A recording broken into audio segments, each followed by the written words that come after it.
Antusiasme warga mendatangi gelar GRIA atau Open House di Istana Merdeka demi bisa bersalaman dengan Presiden Prabowo memberi kesan tak ada sekat di antara pemimpin dengan rakyat. Bila tadi tampak Presiden ke-6 RI Susilo Bambang Yudhoyono hadir di Open House, bagaimana dengan mantan presiden lainnya seperti Jokowi dan Megawati? Kita bahas bersama anggota Dewan Pembina Partai Gerindra Dhanil Anzar Simanjuntak dan Direktur Eksekutif Tras Politika Agung Baskoro. Bang Dhanil, Mas Agung, selamat petang, selamat lebaran. Selamat petang, selamat lebaran, Mbak Cindy, Bang Dhanil. Saya mau ke Bang Dhanil, masih di mute tampaknya suaranya. Oh iya, maaf. Mohon maaf lahir batin. Maaf lahir batin. Sudah buat kesalahan duluan saya. Oke. Karena mem-mute tadi. Bang Dhanil, Mohon maaf. kita kalau melihat tadi open house yang digelar oleh Presiden di Istana, kan ada mini turnya ke Istana Negara dulu ini untuk masyarakat. Kemudian masyarakat juga dijamu untuk makan di halaman tengah. Sebenarnya apa sih yang mau Pak Prabowo tunjukkan ke masyarakat di tahun pertamanya sebagai Presiden? Pertama, kebiasaan Pak Prabowo itu adalah menjamu tamu dengan jamuan yang terbaik. Ya, ini Pak Prabowo hari ini tentu adalah menjamu tamu-tamu beliau, tentu adalah seluruh rakyat yang ingin bersilaturahim dengan Presiden. Beliau membuka pintu, kemudian dijamu dengan makanan-makanan yang terbaik, yang ya selera Nusantara tadi gitu, ada macam-macam. Kemudian kedua, antriannya juga sangat panjang. Jangan lupa Mbak, bukan hanya rakyat biasa, rakyat-rakyat kita yang juga ikut hadir, kemudian mengantri, para menteri juga mengantri, kemudian para pejabat-pejabat negara juga mengantri ketika ingin bersilaturahim dengan Presiden. Artinya Presiden ingin menyampaikan bahwasannya beliau terbuka dengan seluruh rakyat Indonesia. Kemudian beliau ingin memberikan yang terbaik untuk rakyat Indonesia, ditambah lagi ini akan momentum simbolik. Idul Fitri itu momentum simbolik keagamaan, bahwasannya tradisi saling silaturahim, tradisi saling memaafkan itu adalah menjadi tradisi kuat dalam tradisi Islam di Nusantara, di Indonesia. Ditambah lagi juga ini punya makna bahwasannya persatuan itu harus bisa dan tetap dijaga oleh seluruh komponen bangsa. Tapi open house hanya akan dilakukan hari ini atau besok juga ada rencana dilakukan lagi? Sepanjang pengetahuan saya, open house dilakukan pada hari ini saja. Saya belum dapat informasi apakah besok juga akan dilakukan. Tapi yang jelas Pak Prabowo ingin memastikan beliau bisa bersilaturahim dengan seluruh rakyat yang ingin datang ke istana. Dan tadi kan Pak Prabowo tidak hanya menunggu antrian untuk bersalaman dengan beliau, tapi Pak Prabowo juga mendatangi langsung masyarakat yang datang ke istana. Beliau yang menyalami secara langsung, beliau yang berjalan. Itu juga menjadi pesan simbolik bahwasannya tentu sebagai pemimpin Pak Prabowo ingin mendengar dan mendatangi keluhan dan aduan dari masyarakat. Misalnya kan Bang Dhanil, tapi tadi menyampaikan misalnya terkait dengan mereka ingin menyampaikan, Pak, THR kami kok hanya 50.000 dari provider atau apa istilahnya itu, pengelola ojek online yang ada. Oke, itu beberapa poin nanti ditangkap oleh Pak Presiden. Tapi Bang Dhanil, kalau kita lihat juga untuk tamu yang hadir dari kalangan pejabat, ada Pak Jokowi yang tampaknya tidak hadir. Ini apakah artinya ada rencana Pak Prabowo akan bertemu dengan Pak Jokowi juga dalam waktu dekat di luar open house? Saya belum bisa menjawab terkait dengan itu, Mbak. Tapi yang jelas Pak Prabowo biasanya setelah bersilaturahim dan melakukan gelar GRIA pada hari ini, tradisi-tradisi sebelumnya, tahun-tahun sebelumnya sebelum beliau menjadi presiden, Pak Prabowo juga kemudian berkeliling kepada tokoh-tokoh senior. Nah, kalau merujuk pada tradisi Pak Prabowo tersebut, pastilah Pak Prabowo nanti di Lebaran kedua, ketiga, beliau juga akan berkunjung ke tokoh-tokoh senior sebagai bentuk silaturahim beliau dan penghormatan beliau kepada tokoh-tokoh. Termasuk ke Bu Mega dong berarti? Saya belum tahu persis dan tidak mampu menjawab pertanyaan siapa yang akan beliau kunjungi. Tapi yang Oke, jelas Pak Prabowo akan berkunjung kepada tokoh-tokoh senior yang oke. beliau hormati. Oke, kalau Mas Agung melihatnya kan sebelumnya sempat Pak Prabowo buka bersama dengan Pak Jokowi, tapi di open house Pak Jokowi tidak hadir, tapi ada Pak SBY yang hadir dengan keluarganya. Bagaimana Anda melihatnya dari kacamata politik? Ya, pertama secara apa ya historis tradisi open house ini kan melanjutkan apa yang selama ini dilakukan oleh para pendiri bangsa kita ya, Bung Karno kita catat semacam itu memulai di tengah memang tensi politik yang tinggi dan Pak Jokowi, Pak Prabowo dan mungkin nanti presiden-presiden lain harapannya bisa melanjutkan terus tradisi baik ini untuk memperkuat ya kohesi sosial politik baik di tingkat elit maupun di tingkat masyarakat kita. Yang kedua, secara sosiologis memang saya melihat bahwa open house ini bisa melihat bagaimana seorang pemimpin beserta rakyat yang dia pimpin, bagaimana karakternya. Kita lihat di sini Pak Prabowo bisa menyapa, tapi juga bisa disapa, masyarakatnya juga happy ya, bahagia, interaktif semacam itu. Apalagi yang membedakan dengan Pak Jokowi, di sini ada makan-makannya. Itu kan yang membuat senang ya. Jadi sambil ngantri dapat makanan, jadi nggak terasa lelah, nggak terasa capek semacam itu. Apalagi memang ya ada beberapa perlakuan khusus buat teman-teman yang tadi ada di disabilitas semacam itu. Jadi saya melihat ini hal yang positif walaupun memang ada perbedaan-perbedaan yang pada substansinya sama gitu. Negara, istana membuka diri kepada siapa saja. Nah yang ketiga nggak bisa juga dimungkiri bahwa ini ada syarat muatan politis juga suka atau tidak. Jadi dalam dunia konsultan branding itu citra merakyat itu sangat apa ya sangat positif, sangat baik ketika melekat pada seorang pemimpin, seorang politisi, seorang kandidat. Ya suka atau tidak, ketika brand itu dia miliki, maka ke depan dia akan mudah merangkul siapapun. Apakah itu lawannya, kawannya, dan seterusnya. Jadi saya ingin melihat Pak Prabowo pengen mencitrakan sebagai pemimpin yang merakyat, membaur bersama mereka, dan Oke. memahami mereka dengan baik ketika open house ini digelar. Seperti itu Mas sebagai Agung, tapi pengantar. kan Mas. juga Pak Prabowo sering menunjukkan kedekatannya dengan Pak Jokowi. Apakah juga di momen Lebaran Ya. ini akan divalidasi lagi kedekatan itu, atau masih sejalan nggak? Ya pasti ya, Pak Jokowi kan saya melihat memang istilahnya bestinya sementara ini. Walaupun tidak menutup kemungkinan Pak SBY, Ibu Mega akan menjadi bestinya Pak Prabowo juga dalam derajat-derajat politik tertentu. Dan ketika Pak Jokowi tidak hadir hari ini, itu bisa memperlihatkan kepada publik bagaimana balancing of power itu bekerja.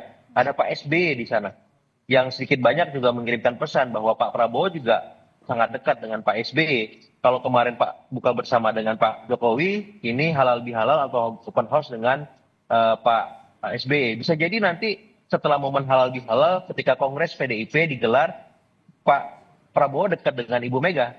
Jadi saya melihat Pak Prabowo ingin memainkan peran sebagai pemersatu para tokoh-tokoh ini dan itu harus kita apresiasi di tengah memang beragam dinamika kebijakan yang mengemuka dan eksesnya ya kita lihat di tengah-tengah masyarakat. Jadi ikhtiar-ikhtiar sosial politik semacam open house, halal bihalal dan apapun bentuknya itu ditunggu oleh masyarakat dan harapannya satu waktu ya Pak Prabowo ataupun pemimpin-pemimpin yang lain bisa juga berkunjung ke rumah-rumah masyarakat. Ya Oke. walaupun masyarakat itu tidak menggelar open house, dalam artian ya Pak Prabowo ikut makan kue, makan ketupat ya di rumah salah satu warga itu saya kira terobosan juga gebrakan yang menarik dan itu Oke. belum ya saya nggak tahu belum saya temukan selama ini dan itu akan kita nantikan kalau memang bisa Oke, nah soal dilakukan. kunjungan Seperti ini itu, Mbak juga Cindy. Bang Dhanil kan kalau kita lihat dari media, tadi kita liput juga putranya Pak Prabowo, Mas Didit ketemu langsung sama Bu Mega. Ini apakah ada utusan? Ini memang diutus langsung oleh Pak Prabowo untuk mewakili, tapi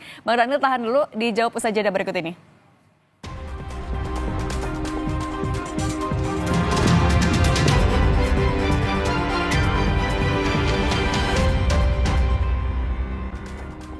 Kami lanjutkan diskusi bersama dengan Dhanil Anzar Simanjuntak, anggota Dewan Pembina Partai Gerindra, dan Agung Baskoro, Direktur Eksekutif Tras Politika. Bang Dhanil menyambung yang Ya. tadi, sebenarnya Mas Didit ketemu sama Bu Mega, ini pesan langsung diutus langsung oleh Pak Prabowo?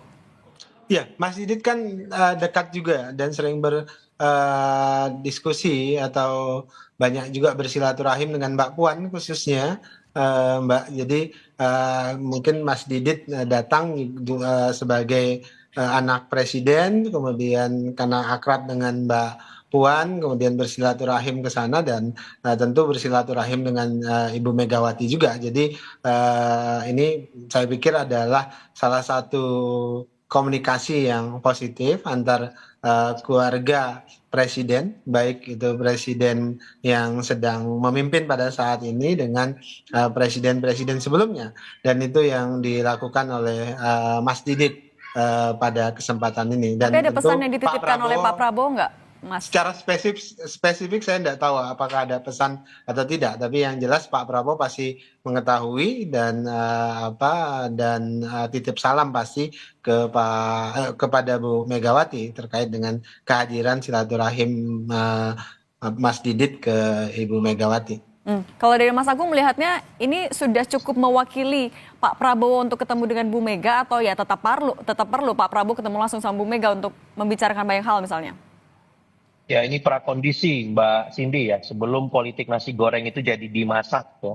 Jadi anak-anak presiden ini kan terus kumpul ya di acara momen kemarin hari ulang tahun Mas Didit, kemudian sekarang ada halal bihalal.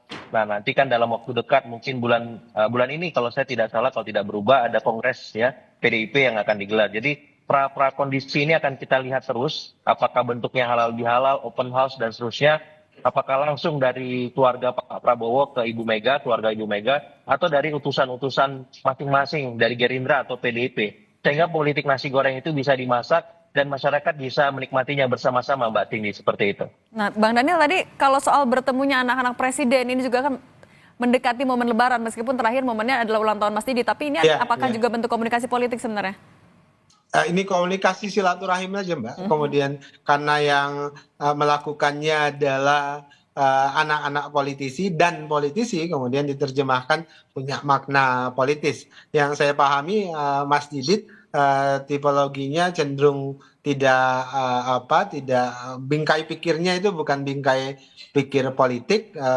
Pikiran Mas Didit adalah bagaimana membangun silaturahim, biasanya komunikasi dengan semua pihak, semua golongan. Khasnya Mas Didit ya seperti Pak Prabowo, tidak politiking gitu. Jadi semua yang dilakukan ya tulus saja dalam rangka membangun silaturahim, mendekatkan diri dengan berbagai kalangan, apalagi anak-anak presiden itu kan jadi simbol juga bahwasannya silaturahim antar keluarga itu harus tetap dijaga supaya bisa jadi teladan sebagai contoh bagi publik, bagi rakyat Indonesia. Kan beliau-beliau ini Mas Didit dan para anak presiden kan pasti disorot oleh publik, dan konsekuensinya ya beliau-beliau diteladani oleh publik. Kira-kira begitu, Mbak. Tapi kalau Pak Prabowo udah mengucapkan selamat Lebaran belum sih langsung ke Bu Mega via telepon atau via Zoom biasanya? Saya belum tanya kalau itu, Mbak. Jadi nanti Pak Prabowo lah yang langsung menjawab.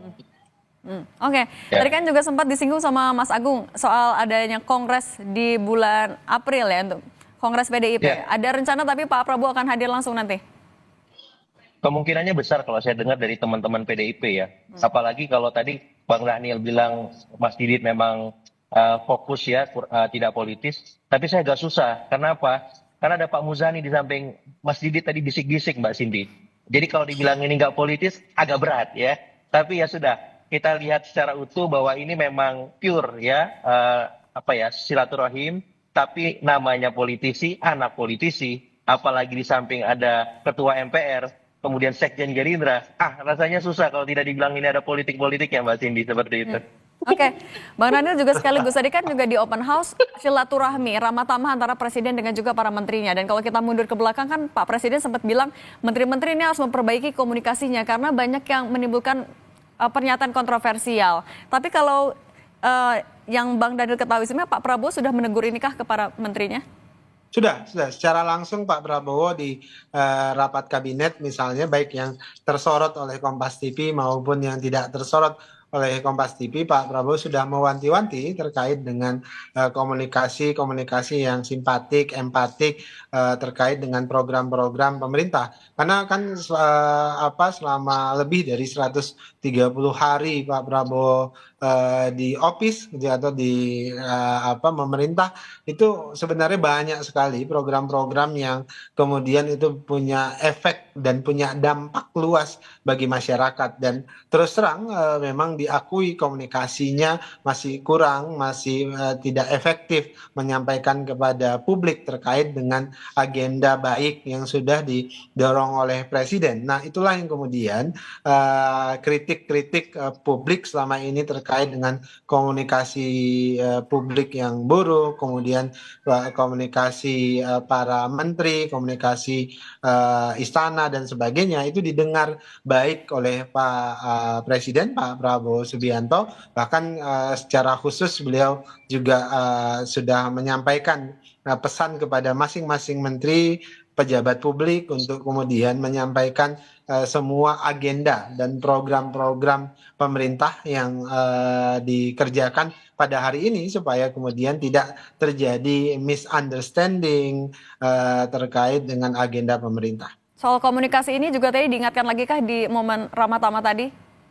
Tidak ada, kan tadi kita fokus pada silaturahim, Mbak, silaturahim Idul Fitri. Tapi yang jelas sebelum Lebaran kemarin, ketika rapat kabinet, kemudian ada juga dikomunikasikan secara langsung oleh Mensesnek kepada seluruh menteri terkait dengan wanti-wanti dari Presiden untuk memastikan komunikasi publik yang baik, yang empati, yang simpatik itu harus dilakukan secara masif, kemudian menyampaikan semua agenda dan program pemerintah yang baik itu harus sampai dan hadir di telinga dan mata publik. Nah, itu yang selalu diingatkan oleh Presiden, dan terus terang Presiden bahkan memang menerima kritik publik itu terkait dengan komunikasi itu. Makanya kemudian Presiden itu meminta agar seluruh komponen pemerintahan memperbaiki cara mekanisme komunikasinya kepada masyarakat. Nah, Bang Daniel, soal tadi komunikasi yang simpati, komunikasi yang empati, baik itu di muka publik maupun juga secara tertutup. Pak Prabowo juga sempatkah merespon soal adanya teror terhadap jurnalisme, terhadap beberapa jurnalis? Ini kan juga terkait dengan bagaimana komunikasi dari istana merespons hal ini. Pertama, sejak awal Pak Prabowo menyampaikan kebebasan pers, kebebasan media itu adalah simbol utama dari demokrasi kita. Oleh sebab itu, apapun yang terjadi teror atau upaya-upaya lainnya terhadap media itu tidak dibenarkan, dan Pak Prabowo tentu mengutuk apabila ada teror terhadap media, baik itu melalui teror terhadap jurnalis, wartawan, terhadap perusahaan medianya dan sebagainya, itu tidak dibenarkan. Yang jelas komitmen Pak Prabowo sejak awal adalah memberikan ruang terhadap kebebasan media, kebebasan mimbar dan sebagainya. Kalau Mbak perhatikan kan tidak ada selama pemerintahan Pak Prabowo ini pihak-pihak yang dikriminalisasi atau dihukum misalnya apabila mengkritik dan sebagainya. Bahkan kan banyak caci maki misalnya kepada Presiden, dalam hal ini Pak Prabowo. Pak Prabowo selalu meresponnya paling dengan candaan yang juga tidak kemudian menghambat, apalagi mengintervensi, apalagi menteror dan sebagainya. Nah, itu yang pertama. Yang kedua, juga tentu Pak Prabowo berharap media bisa juga membantu pemerintah untuk menyampaikan informasi, agenda-agenda dan program-program baik dari pemerintahan.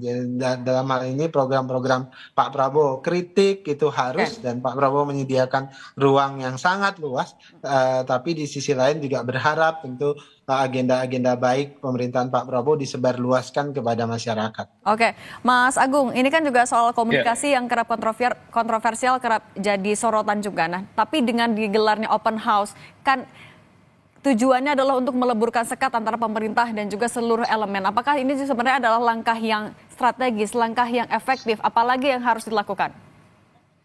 Ya, saya kira komunikasi itu kan bawaan ya, Mbak Cindy ya. Jadi memang karakter seseorang bisa dilihat dari dia berbicara, merespon orang bicara, dan saya kira momen ini memang pas, tapi kalau misalkan kita bicara soal kebijakan dan dinamikanya, itu kan tidak bisa dikondisikan. Setiap menteri, setiap wakil menteri, kepala badan dan wakilnya itu punya karakter, punya persona sendiri. Yang itu memang harus dalam tanda petik diingatkan terus. Nah, saya berharap momen Lebaran ini bisa menjadi tolak untuk para menteri atau pembantu presiden untuk lebih baik berkomunikasi. Dan kalau memang tidak bisa, ya udah reshuffle. Ini momen yang pas juga, Mbak Cindy. Ya, karena para menteri sudah lepas bebannya karena sudah dimaafkan gitu kan. Ya kalau diganti ya udah terima aja gitu. Karena bukan apa-apa, ini banyak kegaduhan yang terjadi. Nah, saya tak ingin ya Presiden Prabowo mendapat beban lagi setelah dia banyak bertugas bertanggung jawab untuk masyarakat, kemudian menteri-menterinya ini nggak bisa mengatur dirinya, menahan dirinya, mengontrol dirinya untuk tidak maksimal berkomunikasi, memahami masyarakat secara utuh semacam itu. Oke, Mas Agung, kita tanyain dulu ke Bang Dhanil. Bang Dhanil, singkat saja, tapi berarti kalau tetap bikin gaduh, reshuffle adalah upaya yang pasti dilakukan oleh Presiden Prabowo dalam waktu dekat mungkin?